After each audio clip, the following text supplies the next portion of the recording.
Il y a pratiquement 3 semaines de cela, nous recevions M. Touré Mamadou Ben, directeur général de la Société des mareyeurs grossistes, pour se prononcer sur la crise qui mine le poisson-thon au niveau du port de pêche d'Abidjan.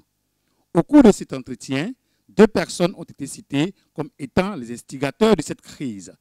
Il s'agit de M. Arnaud Jérôme, président directeur général de Inter-Océan, et de M. Tagro Müller, président directeur général des établissements Tagro.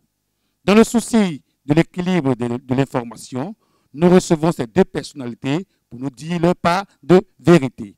Mesdames et messieurs, amis internautes, bonjour et soyez les bienvenus à votre émission Ivoire Info TV reçoit.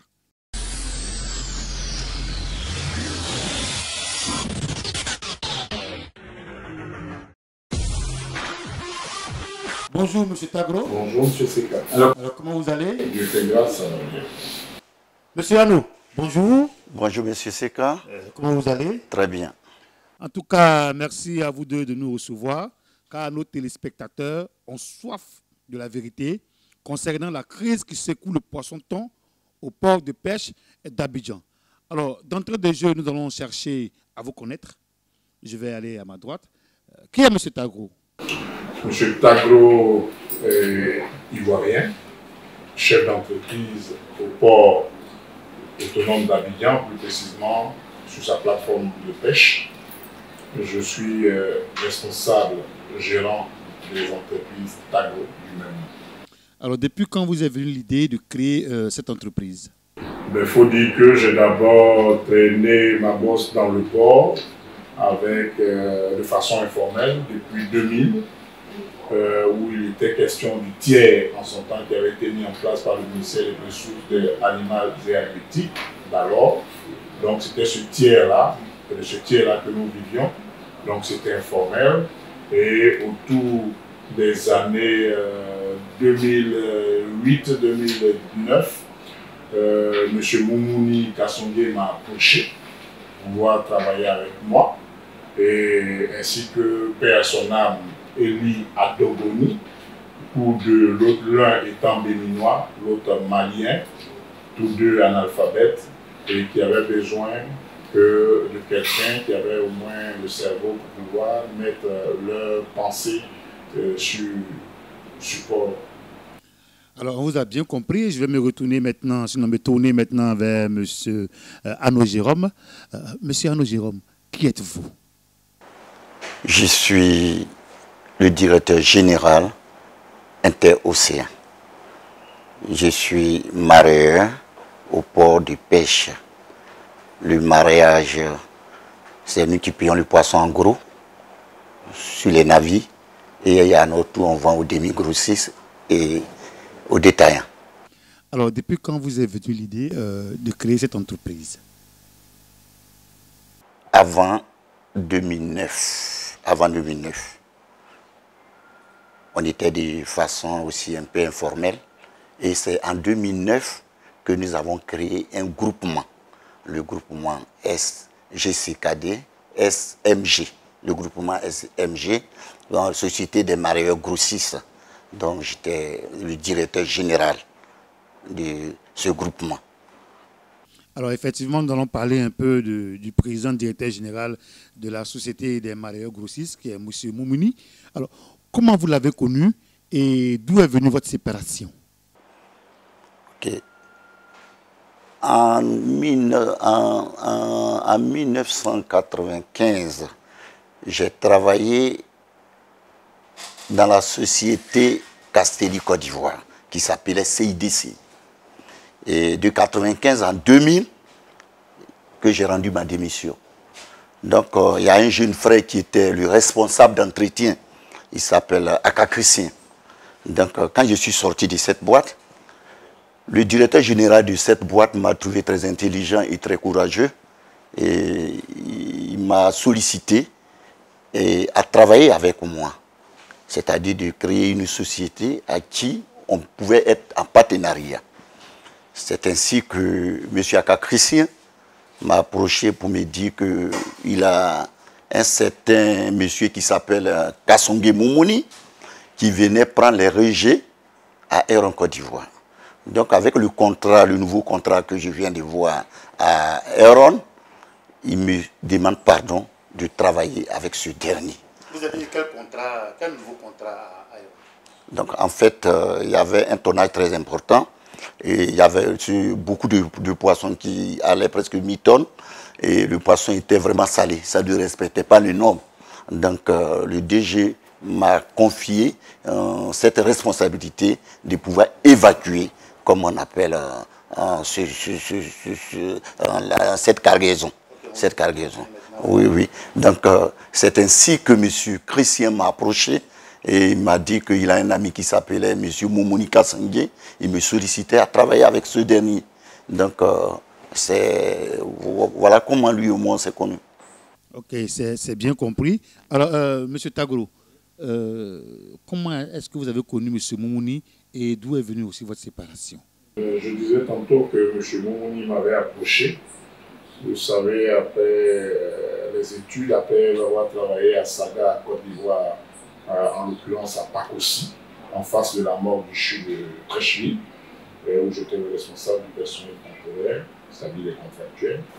Et quand j'ai perdu mon emploi au niveau de Pakossi, j'habitais. C'est alors que je me suis orienté en quête d'un nouvel emploi.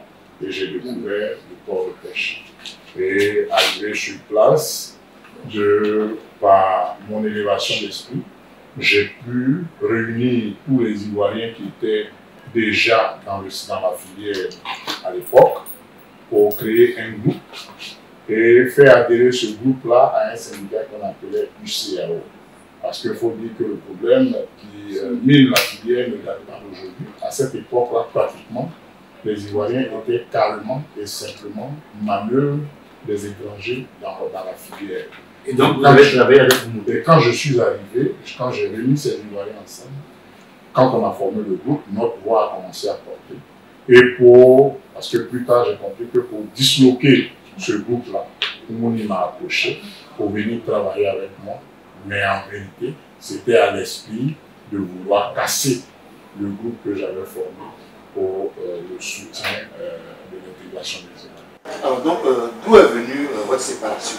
Notre séparation est venue du fait que, après des années de travail, j'étais le directeur général et le directeur d'exploitation. J'étais le directeur d'exploitation avec bulletin de salaire à l'appui. Donc, je parle sous le couvert de M. Arnaud Jérôme, qui était le directeur général de cette entreprise-là, formellement constituée. J'étais le directeur d'exploitation. Donc, à un moment donné, M. Arnaud Jérôme et M. Moumouni se sont séparés sans que l'un ni l'autre ne me donne l'information de leur séparation. Donc, n'ayant pas été informé de la raison de leur séparation, j'ai constaté que nous avions, à cette époque-là, Moumouni et la société SDMG, nous avions 3 navires et M. Arnaud n'avait qu'un navire. Donc, à la suite de leur séparation, nous sommes réconciliés sur nous-mêmes avec Moumouni. Et quelques temps plus tard, les 3 navires que Moumouni exploitait ont été vendus. C'était des navires grecs qui sont vendus à des Chinois qui sont encore là dans le port, mais qui sont maintenant exploités par des compagnies chinoises. C'était à l'époque des navires qui étaient la propriété des Grecs. Voilà. Donc quand ces navires ont été vendus, nous nous sommes retrouvés à zéro. Nous n'avions plus de revenus pendant un bon moment. Moumouni, il faut dire que dans cette période-là, lui a duré 3 ans. Moi, avec lui, dans ces 3 années, j'ai vécu 1 année et demie de galère avec lui. Et un jour, je me suis levé pour aller voir M. Arnaud Jérôme pour lui demander de me permettre à moi aussi de pouvoir avoir à exploiter les rejets de Castelli qui était sa propriété. Et que j'avais vu Moumouni pour que Moumouni le fasse. Moumouni avait dit qu'il était opposé à cela. Donc j'ai pris mon courage à 2 mains, je suis allé le voir, je lui ai dit, mais tu étais mon patron à SDMG. Aujourd'hui, tu as créé Inter-Océan, tu es parti. Mais je constate que tu continues toujours d'apporter un soutien mensuel d'environ 5 à 7 millions à Moumouni de façon mensuelle. Moi, je n'arrive plus à joindre les deux mots. J'ai vu Moumouni pour que tu m'aides et tu as refusé. Qu'est-ce que je t'ai fait ou qu'est-ce que tu me reproches? À la suite de cela, M. Arnaud Jérôme était allé voir Moumouni et en présence de Moumouni, il m'a interpellé, il m'a appelé et je suis venu. Il a demandé que je prenne le travail. Ce que Moumouni a refusé. Ok, là, vous avez bien compris. Alors, je reviens à M. Arnaud.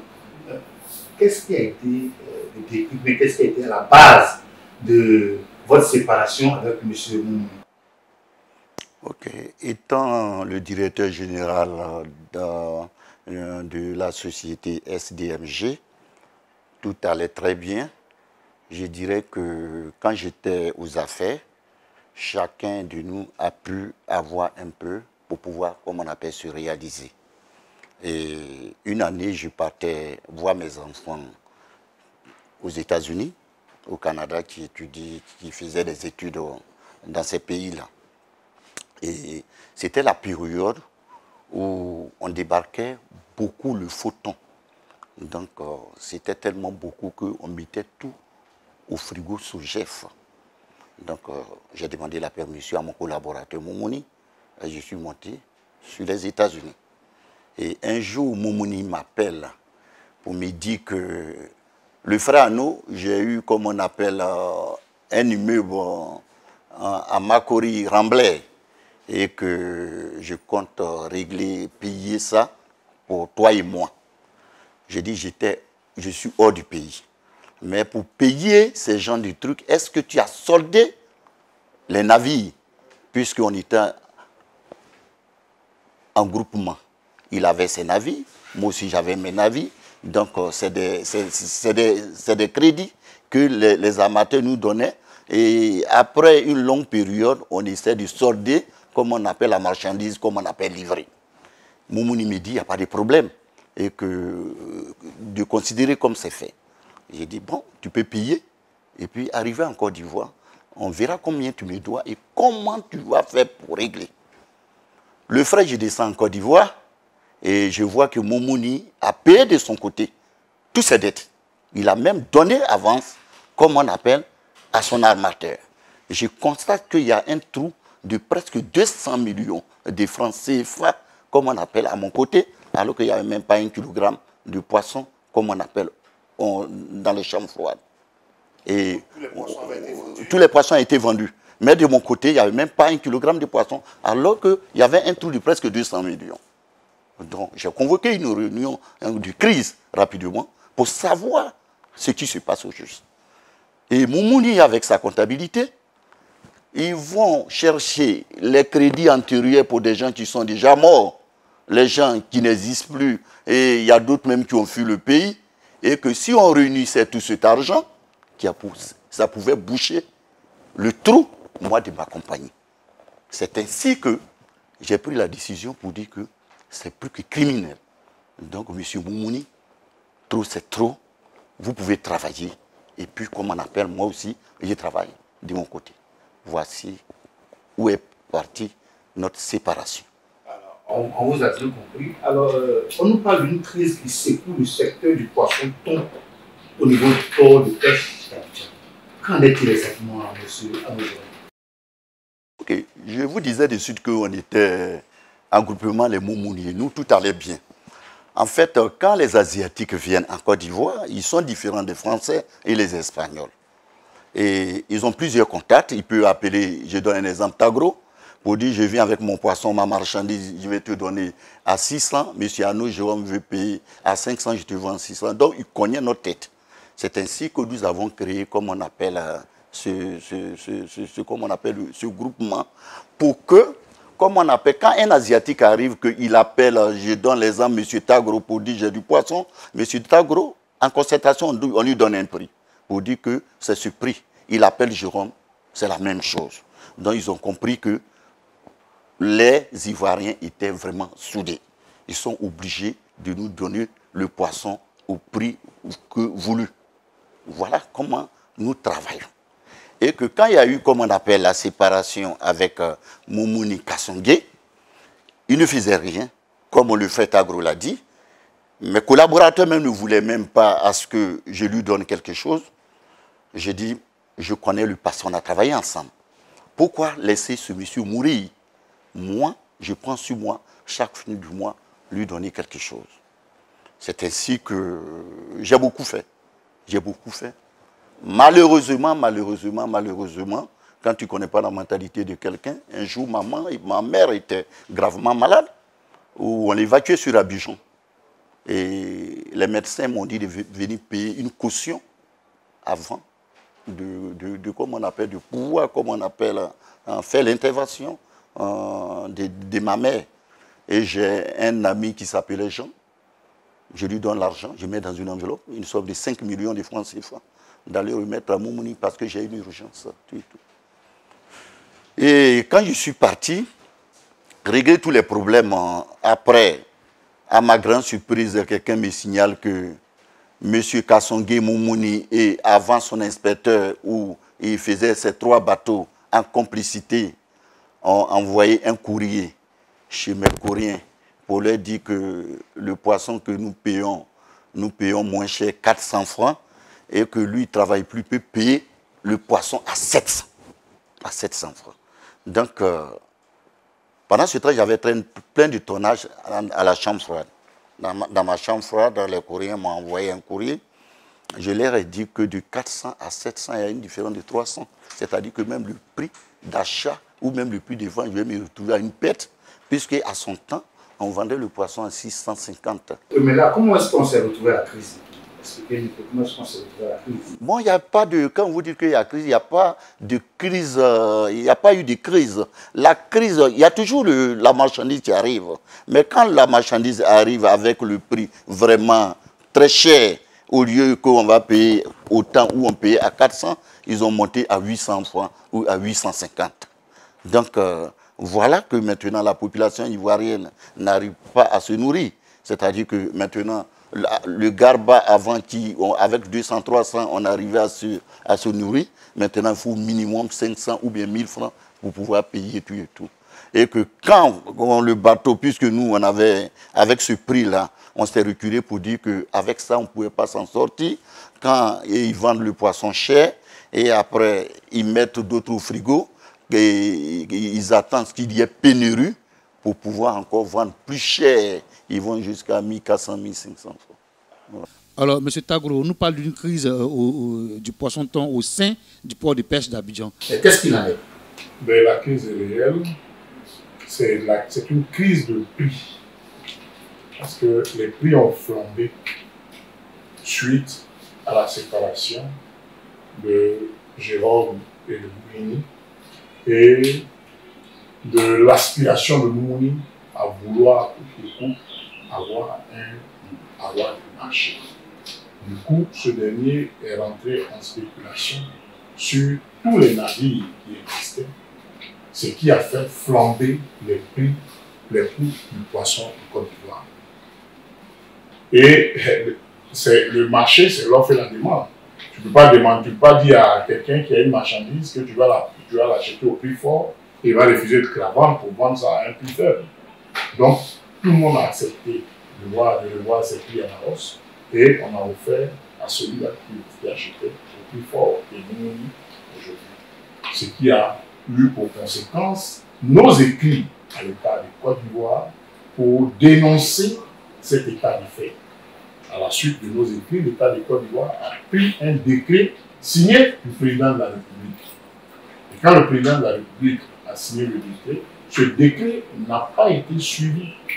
Ce décret disait quoi exactement? Le décret plafonnait le prix du poisson-thon depuis les navires, depuis l'achat au navire jusqu'à la vente aux consommateurs lambda. Alors, quels étaient ces différents plafonnements? 400 francs prix pour navire, 600 francs aux grossistes et 650 francs aux demi-grossistes et 800 francs, 900 francs en dehors d'Abidjan à 300 km d'Abidjan, au-delà de 300 km d'Abidjan. Alors, ce que nous voulons savoir, est-ce que cette décision a été prise de façon consensuelle? C'est-à-dire, est-ce qu'il y a eu une consultation des acteurs de la fêtière avant que cette décision soit prise? quand vous parlez de fêtière, vous faites allusion à quoi? Parce que nous ne nous reconnaissons pas dans une fêtière. Nous parlons ici, bien sûr, des marieurs au niveau du poisson-thon. D'accord, donc vous voulez parler du secteur. Voilà, du secteur. Voilà, si c'est le secteur, je suis d'accord parce qu'en termes de mots, il faut savoir, je pèse les mots que je prononce parce qu'on se connaît au niveau du port. Il existe également une fêtière quelque part dans laquelle je ne me reconnais pas. Donc je repose ma question. Voilà. Alors, est-ce qu'il y a eu consultation de la part du gouvernement au niveau de tous les acteurs de la filière thon? Tous les procès-verbaux donnent confirmation de ce qu'il y a eu concertation avec signature de M.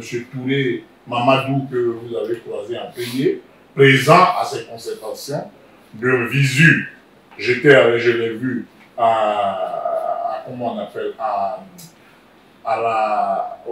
la Chambre de commerce et d'industrie où nous avons tenu la première réunion pour la concertation du plafonnement des prix. À la seconde réunion au ministère du Commerce, au 18e étage, il y était, tout ça avec des preuves à l'appui. Donc, comme ce sont eux qui ont dit qu'il n'y a pas eu de concertation, leur sceau a été apposé sur la liste de présence qui est disponible pour tous ceux qui veulent le savoir au niveau de nous tous. Nous espérons en avoir également.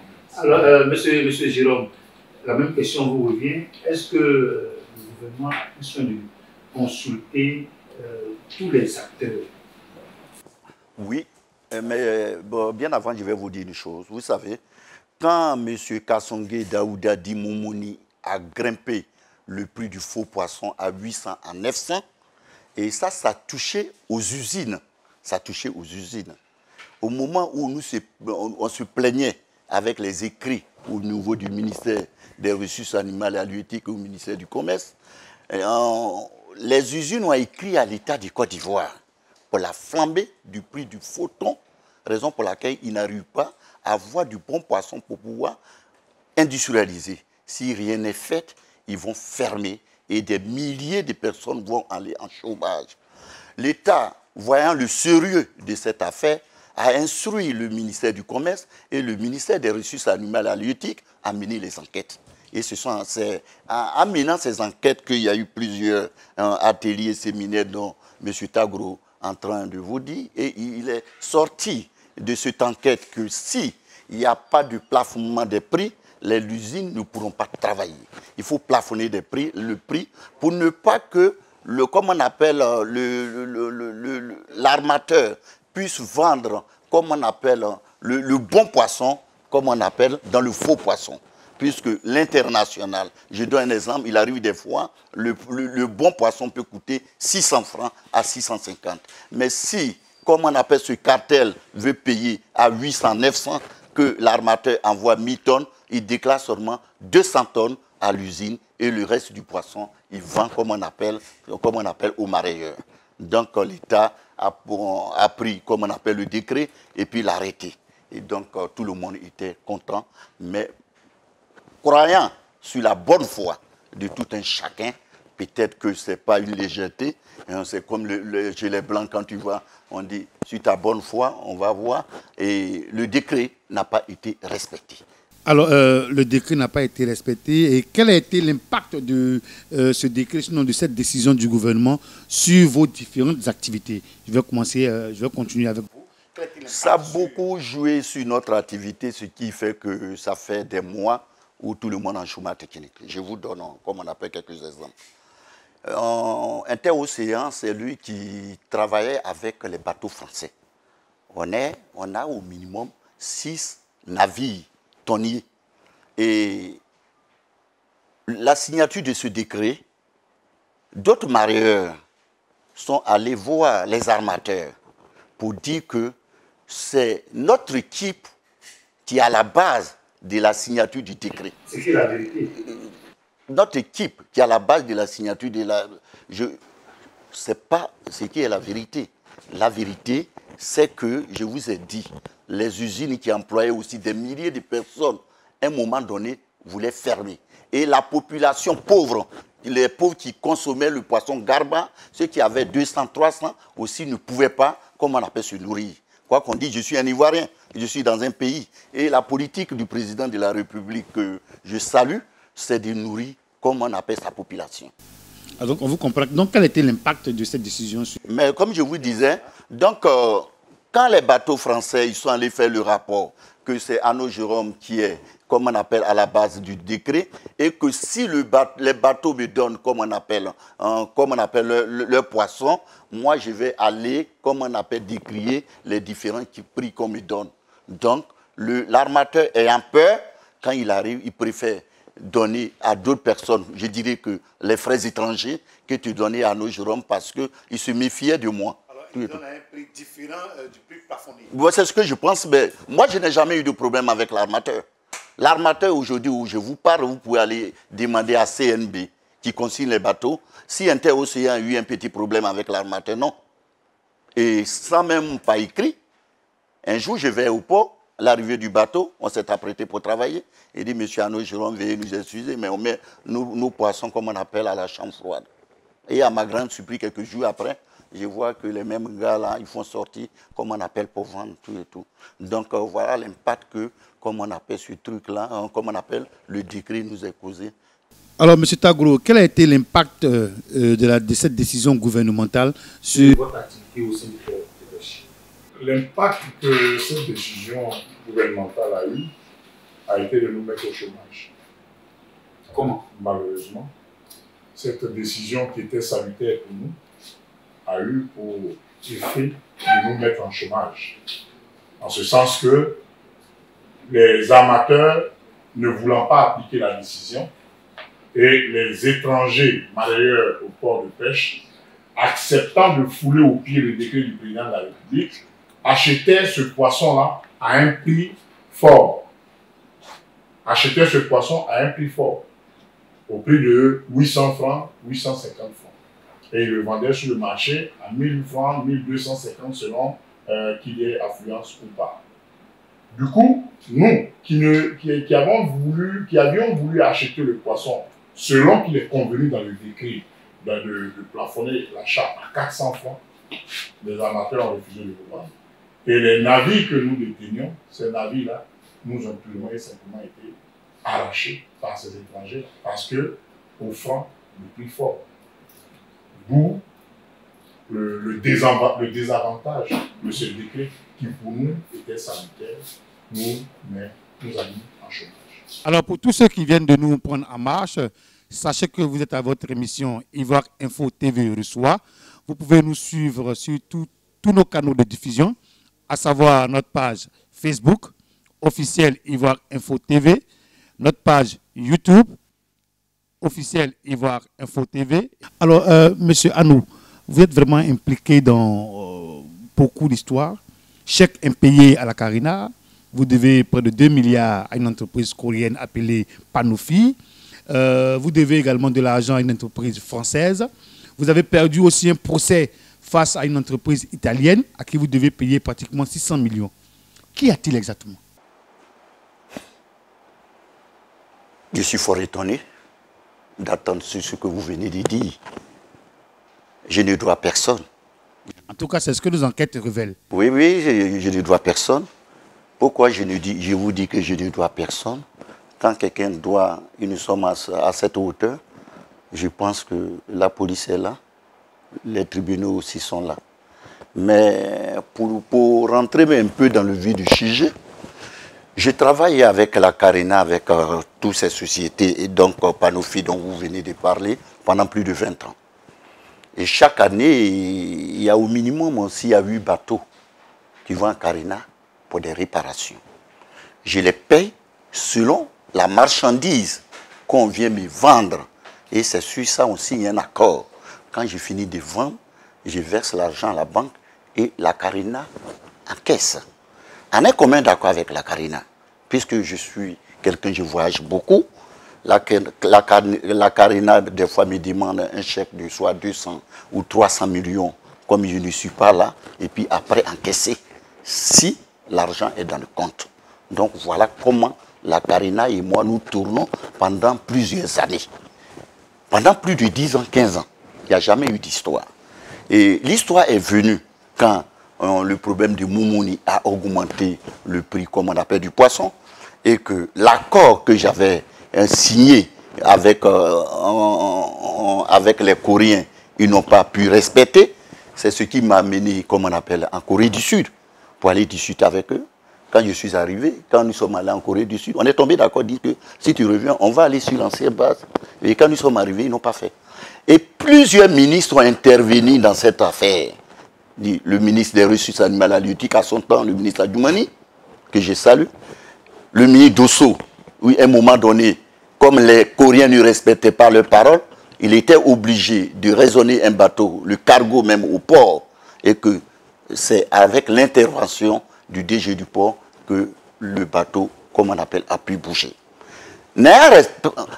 Comme les gars n'ont pas respecté cet accord, moi j'ai écrit à Karina que le poisson qu'on me donne, sur ça je vous paye.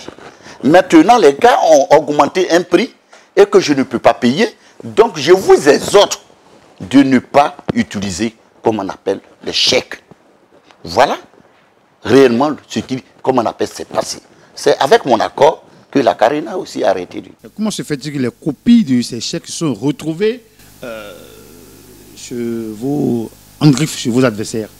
Bon, quand je dépose, comme on appelle, les chèques, je vois, je dépose les chèques. Quand je dépose les chèques, j'ai fait copie pour donner aux Coréens que j'ai déposé telle somme, tel chèque.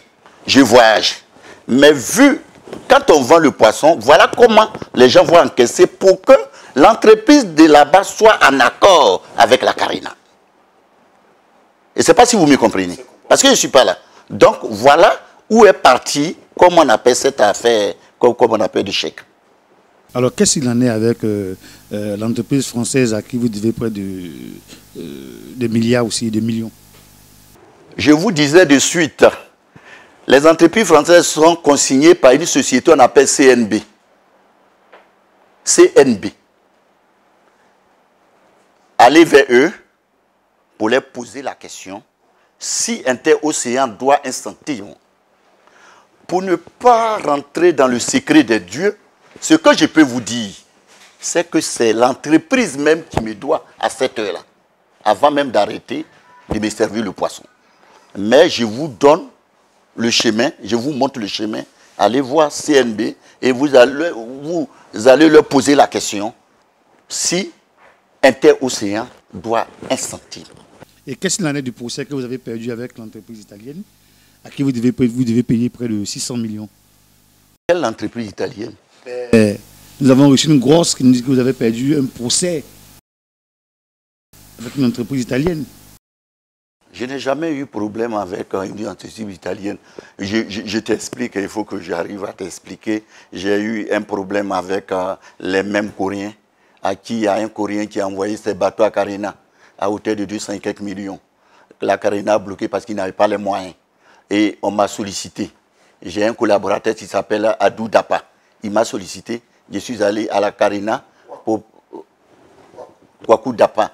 Je suis allé à la Karina pour rencontrer le DG. D'ailleurs, le DG qui me respecte bien, parce qu'avec les dizaines d'années qu'on a travaillé, on a travaillé sans faute.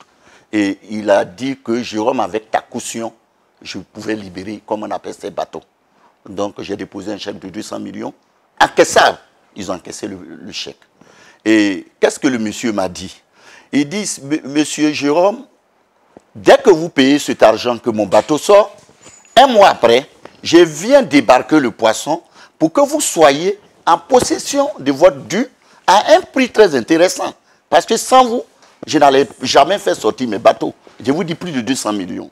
Et il m'a donné le prix que dès que les bateaux arrivent, ils allaient, comme on appelle, me vendre ça à un prix intéressant, 500 francs. Le monsieur est parti au lieu de 1 mois, il est revenu à 10 mois après. Et quand il est arrivé les 10 mois, il s'est excusé, mais il n'a pas respecté l'accord. Au lieu de 500, il a augmenté. Et je me suis plaint et dit, il vient de sortir dans une crise pas possible. Il me demande pardon d'aller doucement et qu'après, on va essayer d'aplanir, comme on appelle les trucs et tout. N'a pas respecté ses engagements, raison pour laquelle j'ai envoyé l'affaire, comme on appelle, en justice. Vous avez gagné le procès? Mais j'ai gagné le procès. Pourquoi? Parce qu'il refuse maintenant de venir quand le bateau arrive, c'est saisi par la justice de Côte d'Ivoire. La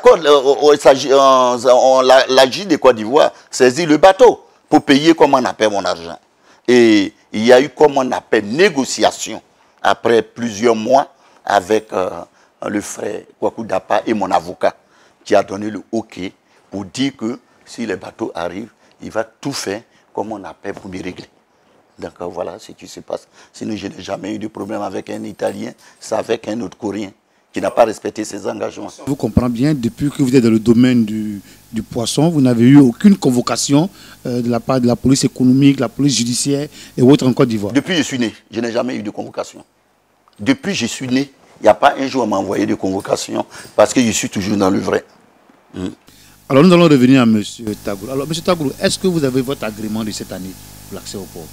Je vous dis, vous savez, là je tiens, hier j'étais à l'hôtel Tiama, convoqué par le ministère des Ressources animales et halieutiques. C'est le ministère des Ressources animales et halieutiques qui délivre les agréments. C'est-à-dire qui est l'acteur principal de la délivrance des agréments.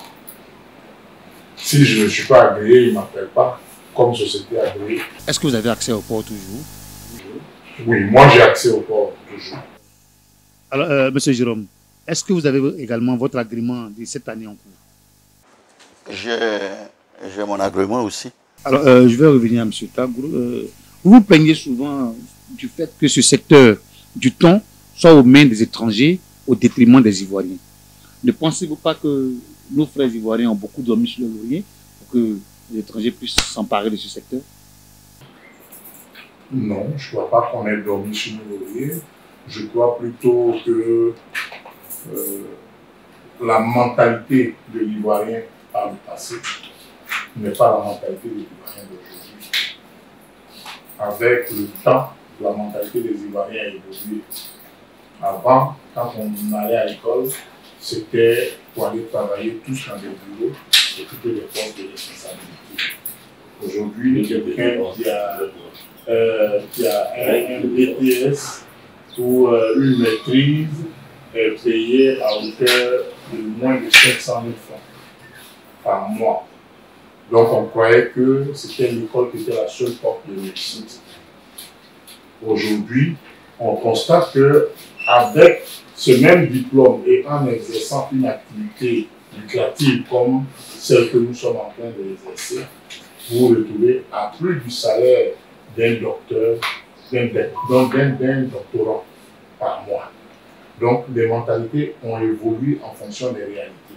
Donc on n'a pas dormi sur nos bras. Et comment se fait que les étrangers, comme vous dites, ont pratiquement pris tout ce secteur? C'est l'ignorance. On a été ignorant, mais on n'a pas dormi sur nos lauriers. On va vers ce qu'on connaît. C'est aujourd'hui, nous avons parlé de notre secteur d'activité. Et le directeur régional, si on peut parler de la zone Afrique de l'Ouest, donc le directeur régional de Coca-Cola, Afrique de l'Ouest, en son temps, ce dernier-là est venu travailler avec nous, M. Mbota, qui était le directeur Afrique de l'Ouest de Coca-Cola. C'est un Ivoirien.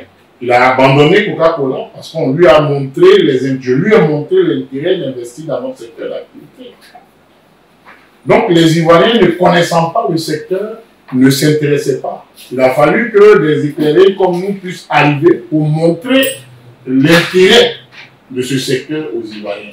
Je suis le fer de lance de l'ouverture d'esprit des Ivoiriens dans ce secteur, pour dire que ce secteur, il est lucratif.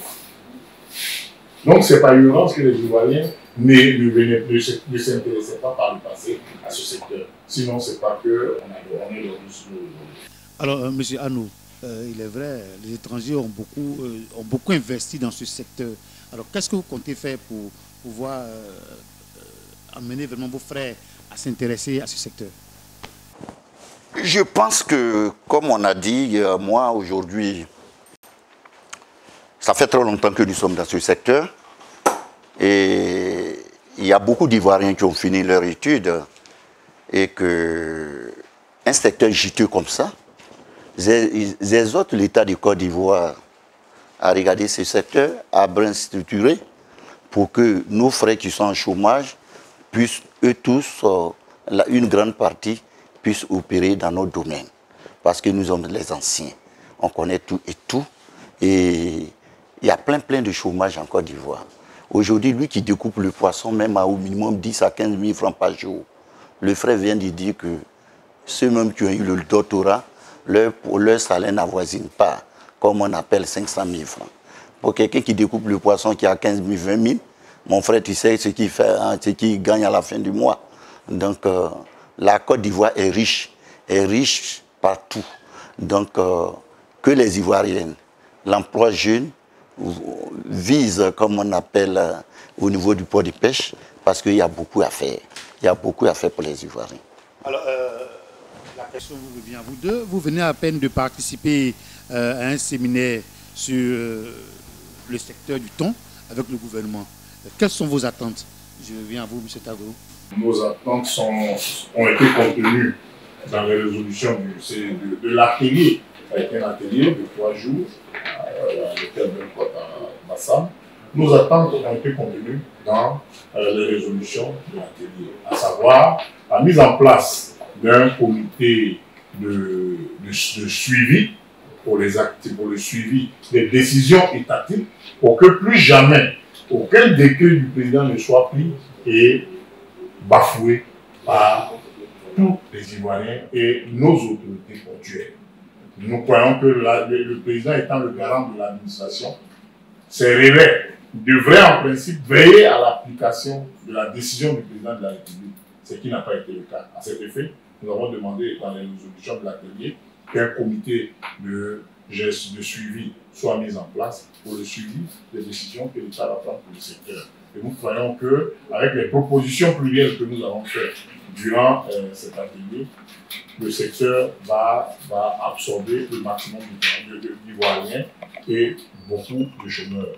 Nous pouvons dire déjà que certaines personnes même se prévalent de ce séminaire-là pour chercher, pour dire les étrangers se prévalent maintenant de ce séminaire-là pour essayer d'endormir les Ivoiriens. Aux résolutions de ce séminaire, nous avons demandé la mise en place d'un comité de gestion pour que le poisson soit octroyé selon le circuit de distribution contenu dans le décret 93-29 du 20 janvier 1993, à savoir grossiste, demi-grossiste, détaillant.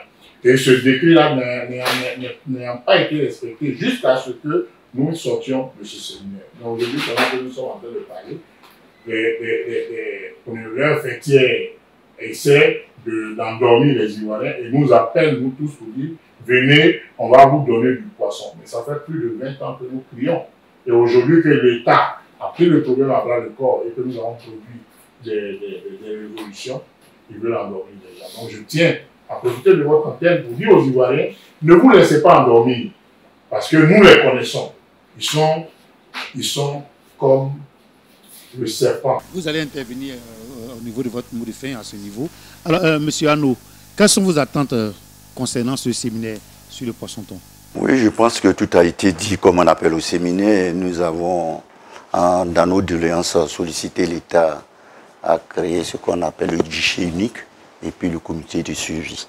Parce que la première fois, le décret n'a pas été respecté et il n'y a pas eu de suivi. Et raison pour laquelle, jusqu'au jour d'aujourd'hui, nous sommes là. Mais cette fois-ci, je pense que l'État voulait savoir la mentalité de tout un chacun, voulait voir si nous sommes vraiment les responsables, raison pour laquelle ils se sont laissés aller. Et cette fois, sera la bonne. J'ai beaucoup confiance au président de la République et à ses ministres. Et quand on parle de comité de suivi, il y aura les entités qui vont contrôler, et comme on appelle, tous les bateaux qui seront à la disposition de tout, comme on appelle les agréés, tout et tout. Mais je tiens à dire aux frères ivoiriens, pour qu'ils comprennent, aujourd'hui, ce que l'État est en train de faire, moi, Jérôme, qui est assis en face de vous, je n'ai jamais payé de bateau. Aucun mareyeur n'a payé de bateau. C'est l'État qui va contrôler ces bateaux avec les consignataires. Personne n'est propriétaire des bateaux. Et que c'est par rapport au contrôle qu'on verra la vérité pour ne pas qu'il y ait de magouille, comme on appelle dans ce secteur. Donc, ça sera la bienvenue. raison pour laquelle je tenais à remercier l'État du Côte d'Ivoire. Alors, Monsieur Arnaud Jérôme, nous sommes pratiquement au terme de notre entretien. La régie me fait signe qu'il ne nous reste plus assez de temps. Alors, quel est votre mot de fin? Je remercie le président de la République de Côte d'Ivoire parce que c'est lui qui a instruit le gouvernement à mener, comme on appelle, toutes ces enquêtes pour que aujourd'hui nous arrivons à la phase finale. Et je tiens encore à remercier le ministre des Ressources animales halieutiques et du Commerce, qui, je pense très bien que cette fois-ci, comme on appelle, sera la bonne. Et je demande encore, comme j'ai dit au président, de tout faire pour régler, pour régler, comme on appelle, cette histoire qui mine, comme on appelle, le port pendant plusieurs années. Parce qu'il y a du boulot. Il y a du boulot. Le frère, je vais vous dire quelque chose. Un bateau qui vient avec 1000 tonnes et que ce cartel paye le poisson à 800 francs par kilo. Ça fait 800 millions. Nos banques sont là. Mais ce sont les mêmes bateaux qui prennent cet argent, ils changent en dollars et ils retournent. Quand vous parlez de cartel, vous parlez de qui exactement? Cartel, c'est ceux qui ne respectent pas ce que l'État, la disposition de l'État. Et ce sont des Ivoiriens aussi. Bon, je pense qu'aujourd'hui, quoi qu'on dise, il peut y avoir des Ivoiriens, mais la majorité sont des étrangers parce que c'est eux qui opèrent à cette heure-là. Nous qui avons suivi là, nous sommes dehors, comme le frère a dit, on n'a pas le droit de travailler à cette heure-là. C'est ça. Donc, il y a beaucoup de boulot au port de Côte d'Ivoire. Quand tout est réglé, vous allez voir que des centaines, voire milliers d'Ivoiriens qui sont en chômage, on leur place au port de pêche. Donc, c'est ce que j'ai, comme on appelle. Alors, merci beaucoup, monsieur. Alors, monsieur Tagoulou, nous sommes pratiquement au terme de notre émission, comme nous l'avons dit tout à l'heure. Alors, quel est votre mot de fin? Ben, pour mot de fin, je veux déjà dire merci à l'État de Côte d'Ivoire. Quand j'étais en train de crier à l'État pour dépeindre les malheurs des Ivoiriens dans la filière photon en 2019, j'avais perdu espoir déjà en 2020 parce qu'il n'y avait pas de retour. Et quand nous avons vu en 2021 le décret qui a été pris, nous étions tous heureux et fiers du président de la République qui avait enfin jeté un coup d'œil chez les Ivoiriens. Aujourd'hui, nous avons vu qu'à la suite du décret qui n'a pas été suivi, le président a encore instruit le gouvernement à prendre au sérieux la préoccupation des Ivoiriens pour que ce secteur-là revienne aux Ivoiriens. Nous voulons demander, nous voulons dire merci à l'État de Côte d'Ivoire. Nous voulons interpeller également les Ivoiriens pour leur dire, vous venez d'arriver dans le secteur du port de pêche. Depuis pratiquement janvier, février jusqu'à aujourd'hui, vous n'avez pas pu acheter un seul kilogramme de poisson parce qu'un cartel, et comme tout à l'heure vous demandiez à M. Arnaud Jérôme, est-ce que le cartel c'est des Ivoiriens? Aujourd'hui, pratiquement au port, tout le monde a acquis la nationalité, tout le monde a la carte d'identité ivoirienne. Tous ceux que nous avons connus comme Maliens, comme Burkinabés, comme Guinéens, comme Sénégalais, tout cela détiennent notre carte d'identité. Mais quoi qu'on dise, le morceau de bois ayant beau durer dans l'eau ne deviendra jamais poisson. On se connaît entre nous et on sait que ceux qui détiennent la part belle du secteur de notre activité sont des étrangers. Donc, que les Ivoiriens ne se laissent pas méprendre par ces personnes-là pour les suivre tête baissée et qu'on les conduise dans le bois. À la suite du séminaire, nous avons fait des résolutions et les résolutions du séminaire vont être appliquées. C'est pour cela que ces derniers jours, nous voyons des gens au port par le biais de la FENACSI dire qu'ils mettent en place un comité de suivi et ils sont en train de chercher à donner un peu de poisson aux Ivoiriens, contrairement au décret en lui-même, le décret 93-29 du 20 janvier 1993, qui stipule le poisson, le grossiste l'achète, il le vend au demi-grossiste, le demi-grossiste le prend, il le vend au détaillant, et le détaillant le prend, il le livre, il le vend sur le marché local. Cela n'est pas suivi. Nous voulons que l'application pleine et entière de ce décret-là soit effective que tous les Ivoiriens puissent jouir du travail qu'ils ont accepté d'embrasser, c'est le travail des mareyeurs. Je vous remercie. Alors, en tout cas, nous voulons du poisson thon moins cher dans vos assiettes. Alors, mesdames et messieurs, chers internautes, ainsi prend fin votre émission Ivoire Info TV reçoit. Nous recevions M. Anno Jérôme, président directeur général d'Inter-Océan, et M. Tagro Müller, président directeur général des établissements Tagro, des acteurs essentiels dans la filière thon. Il serait mieux que tous les acteurs de ce secteur trouvent une solution profitable à tous. Nous avons été très ravis d'être en votre compagnie. Le débat continue chez vous et appelez surtout aux différents numéros qui s'affichent au bas de votre écran pour participer à toutes nos émissions. Que Dieu vous bénisse.